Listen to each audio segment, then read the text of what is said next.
जय हिंद भारत। आज आमर टॉपिक हो कि परशुराम भेट। परशुराम भेटर अर्थ कौन तुम्हें प्रथम बुझा पड़ो।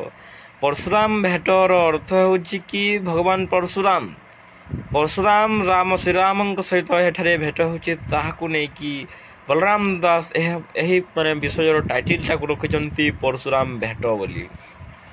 तो केते बेले परशुराम रामचंद्र को भेटी मु परशुराम विषय रे किछिटा गुरुत्वपूर्ण कथा विषय संक्षिप्त विवरणीटे कहवाक जाऊँगी।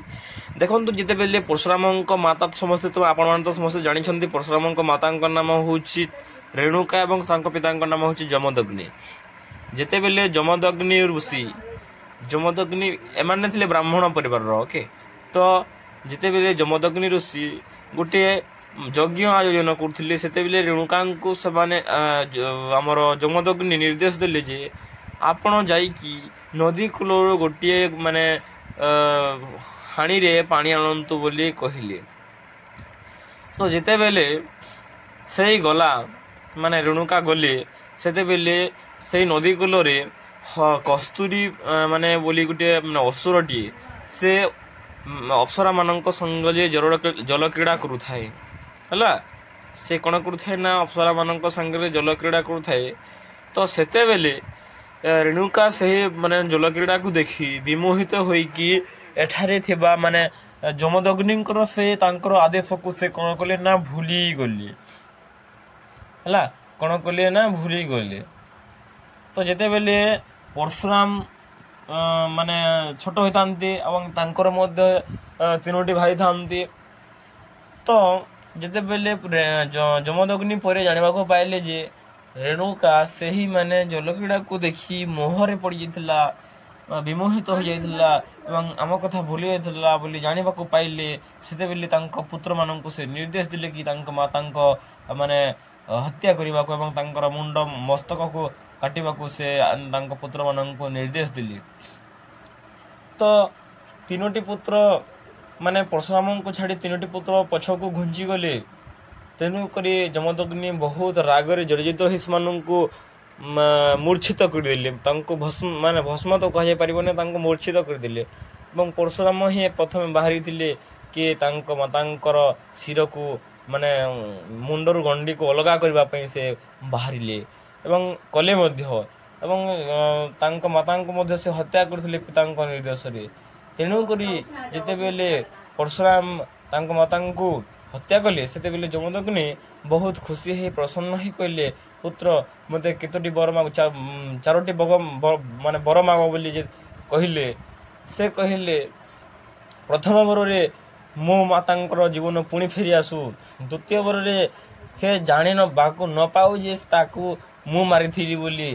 तृतीय बर रे मो भाई मानकर चेतना फेरी आसु बोली कहिथिले। चतुर्थ से बर रे कहिथिले जे मु माने मो मो परमायु दीर्घ काल पर्यंत रहु बोली से मध्य कहिथिले।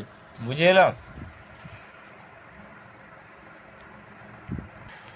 यही परि भाव रे परशुराम माने पिता निर्देश रे माता को मध्य हत्या करदिले। ये हूँ परशुराम क्रोधर कारण। आउ तुम मैंने समस्त जानी दुर्वासा ऋषि को दुर्वासा ऋषि क्रोधरे बहुत माने परिचित क्रोध पर से बहुत परिचित। दुर्वासा एवं परशुराम को समकक्ष बोली कहुए। आउ तुम मैंने समस्त जानी कि से 21 थर पृथ्वी को क्षत्रिय विहीन करथिले। तुम मैंने केबे यार तदंत करिछ कि कहीं से 21 थर पृथ्वी को क्षत्रिय विहीन करथिले ना। परशुराम आश्रम रे जिते बेले परशुराम नथिले सेते बेले कीर्तिबीर्य नामक एक क्षत्रिय तांकर आश्रम को आसी माने आश्रम को दोहलाई देथिला माने माने दोहलाई देथिला बा कोलाहल सृष्टि करथिला। सेते बेले परशुराम जानवा पाइले जे एही कीर्तिबीर्य नामक क्षत्रिय आसी तांको आश्रम को कोलाहल रे परिपूर्ण कर दैछि। तेणु कीर्तिबीर्यर शस्त्र हस्त को भुज को से छेद करथिले एवं कीर्तिबीर्यर आत्मीय स्वजन माने सेथिपाई माने परिशोधर भावना को आदरी से कौन करथिले ना परिशोधर भावना को आदरी परशुराम पिता जमदग्नि को बद्ध करथिले। जेहेतु परशुराम कीर्तिबीर्यंकर शस्त्र भुज को छेद करथिले କୀର୍ତ୍ତିବୀର୍ଯ୍ୟଙ୍କର ଆତ୍ମୀୟ ସ୍ୱଜନ ବା ତାଙ୍କ ସମ୍ପର୍କୀୟ ମାନେ, ତାଙ୍କ ବନ୍ଧୁମାନେ, ତାଙ୍କର ବାନ୍ଧବମାନେ କ'ଣ କରିଥିଲେ ଜାଣିଛନ୍ତି ଆପଣ? ମାନେ ପରଶୁରାମଙ୍କ ସହିତ ପରିଶୋଧର ଭାବନାକୁ ଆଦରି ପରଶୁରାମଙ୍କ ପିତା ଯମଦଗ୍ନିଙ୍କୁ ସେ ମାନେ ବଦ୍ଧ କରିଥିଲେ ସେମାନେ।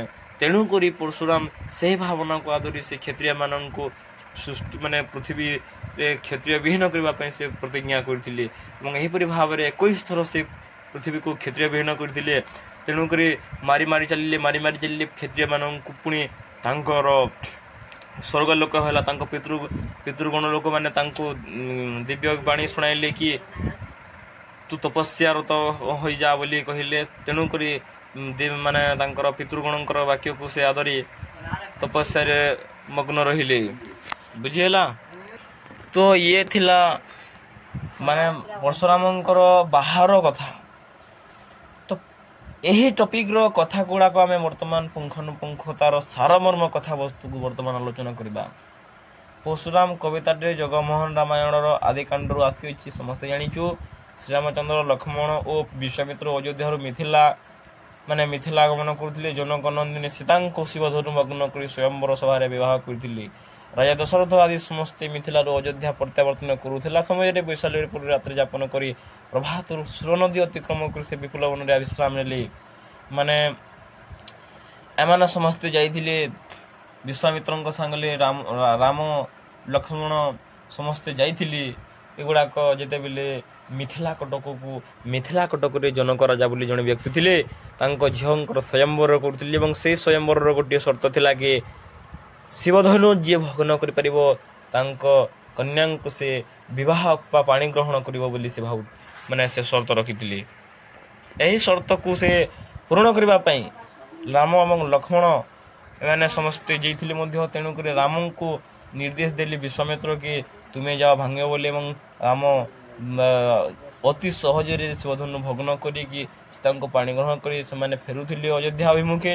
ସେହି ସମୟର କଥା ଗୁଡ଼ାକ ଏହି। ତତ୍ପରେ ସିନ୍ଧବନରେ ବିଶ୍ୱାମିତ୍ରଙ୍କ ଆଶ୍ରମରେ ସେ ବିଶ୍ୱାମିତ୍ରଙ୍କ ଆଶ୍ରମରେ ଅବସ୍ଥାନ କରିଥିଲେ। ପ୍ରଭାତରୁ ସିନ୍ଧବନରୁ ଅଯୋଧ୍ୟା ଅଭିମୁଖେ ଯାତ୍ରା କରୁଥିବା ଆକାଶରେ ଦଶରଥ ନାନା ଅଶୁଭ ସଂକେତ ଦେଖି ବିପଦ ଆଶଙ୍କା ବୋଲି ଜାଣିପାରିଲେ। ପର୍ବତ ଉପରେ ବଜ୍ରପାତ, ବାମ ନେତ୍ର ସ୍ଫୁରଣ, ଆକାଶରେ ଶାଗୁଣା ପକ୍ଷୀର ବିଚରଣ, ଶାଗୁଣା ପକ୍ଷୀର ମଣିଷର ଉପରେ କାକ ପକ୍ଷୀର ବସନ, କୁଆ ଯେତେବେଳେ ମଣିଷ ଦେହରେ ବସେ, ଏହା ଗୋଟିଏ ହେଉଛି ବିପଦର ଅଶୁଭ ସଂକେତ ଗୁଡ଼ାକ ଦେଖି ଦଶରଥ ଆତଙ୍କିତ ହୋଇ ଏଥିସହିତ ସେ ରାମ ସମ୍ମୁଖରେ ଶୃଗାଳ ରଡ଼ି ଦେଉଥିଲେ। ଆସନ୍ନ କୁହୁଡ଼ି ପ୍ରବାହୀନ ସୂର୍ଯ୍ୟ, ଧୂମକେତୁ, ଦିନରେ ତାରାମାନଙ୍କର ଦେଖାଯିବା, ବତାସ ପ୍ରବାହ ଆଦି ମନ୍ଦ ଲକ୍ଷଣକୁ ଦେଖି ସେ ଦଶରଥ ପ୍ରମାଦଗ୍ରସ୍ତ ହୋଇଛନ୍ତି। ଏହାର ପ୍ରତିକାର ପାଇଁ ସେ କୁଲଗୁରୁ ବଶିଷ୍ଠଙ୍କୁ ପରାମର୍ଶ ଗ୍ରହଣ କରିଛନ୍ତି। ତ ବଶିଷ୍ଠ କହିଛନ୍ତି ଯେ ଏହି ସିଦ୍ଧବନରେ କ୍ଷତ୍ରକୁଲ ବିନାଶକାରୀ ପରଶୁରାମ ଅବସ୍ଥାନ କରୁଛନ୍ତି। ତାଙ୍କ ସମ୍ମୁଖୀନ ହେଲେ ଘଟଣା ଘଟିପାରେ, ତେବେ ଅନ୍ୟ କିଛି ବିପଦର ଆଶଙ୍କା ନାହିଁ। ବୀରବାଦ୍ୟ ତୁର୍ଯ୍ୟନାଦ ସିଦ୍ଧବନରେ ପ୍ରକମ୍ପିତ କରୁଥିଲା। ଏହି ବୀରବାଦ୍ୟର ପରଶୁରାମଙ୍କର ଧ୍ୟାନ ଭଗ୍ନ ଘଟିଲା। ସେ ଯେଉଁ ପିତୃଗୁଣଙ୍କର ଆଦେଶରେ ସେ ତପସ୍ୟାରତ ଥିଲେ, ରାମଚନ୍ଦ୍ରଙ୍କର ସେହି ବୀରବାଦ୍ୟ ଶୁଣି ପରଶୁରାମଙ୍କର ଧ୍ୟାନ ଭଗ୍ନ ଘଟିଲା। ଏହା କେଉଁ ବୀରର ଆସ୍ଫାଲନ ହୋଇପାରେ ଭାବି ପରଶୁରାମ କ୍ରୋଧ ଜଡ଼ିତ ହୋଇ ଧନୁ କୁଠାରାଦି ସହିତ ସୈନ୍ୟମାନଙ୍କୁ ଗତିରୋଧ କରିଛନ୍ତି। ସୈନ୍ୟମାନେ ପରଶୁରାମଙ୍କୁ ଦେଖି ଛତ୍ରଭଙ୍ଗ ଦେଇଛନ୍ତି। ଦଶରଥ ବଡ଼ ଭୀତତ୍ରସ୍ତ ହୋଇ ପଡ଼ିଛନ୍ତି। ଏହାର ସମାଧାନ ପାଇଁ ଦଶରଥ ବଶିଷ୍ଠଙ୍କୁ ନିବେଦନ କରିଛନ୍ତି। ବୀରବାଦ୍ୟ ଓ ତୁର୍ଯ୍ୟନାଦ ପରଶୁରାମଙ୍କୁ କ୍ରୋଧାନ୍ୱିତ କରିଦେଇଛି। ବୁଝିହେଇଛି? ତ ପରଶୁରାମ ଧନୁ ଓ କୁଠାରାଦି ଧରି କାଳଦଣ୍ଡ ପ୍ରାୟ ଦଣ୍ଡାୟମାନ ହୋଇଛନ୍ତି। କାଳଦଣ୍ଡ ପ୍ରାୟ କାଣା ହୋଇଛନ୍ତି ନା ଦଣ୍ଡାୟମାନ ହୋଇଛନ୍ତି। ରାଜା ଦଶରଥ ବଡ଼ ବିନୟର ସହିତ ପରଶୁରାମଙ୍କୁ ଶାନ୍ତ ହେବା ପାଇଁ ନିବେଦନ କରିଛନ୍ତି। ସେହି ପରଶୁରାମଙ୍କର ଗୁଣଗାନ କରିଛନ୍ତି ଏବଂ ସେ କହିଛନ୍ତି ଯେ ହେ ପରଶୁରାମ, ଆପଣ ଧର୍ମପରି ଦୟାମନ୍ତ, ମେଦିନୀପୁରୀ ସହିଷ୍ଣୁ, କ୍ଷତ୍ରିୟକୁଳ ଯମ, ଋଷିକୁଳ ଶ୍ରେଷ୍ଠ ଏବଂ ଭୃଗୁକୁଳ ଗୌରବ ବୋଲି ମଧ୍ୟ ସେ କହିଛନ୍ତି। ଏବଂ ସେ ପରଶୁରାମଙ୍କୁ ଇନ୍ସପାୟାର ହେବା, ତାଙ୍କୁ ପ୍ରଶଂସିତ ଇମ୍ପ୍ରେସ୍ କରିବା ପାଇଁ ସେ ମଧ୍ୟ ତାଙ୍କର ଏହିଗୁଡ଼ା ସୁଗୁଣ ଗୁଡ଼ିକ ଦୁର୍ବଳ ବର୍ଣ୍ଣନା କରିଛନ୍ତି। ଦଶରଥ ନିବେଦନ ପରଶୁରାମଙ୍କ ସ୍ପର୍ଶ କରିନାହିଁ।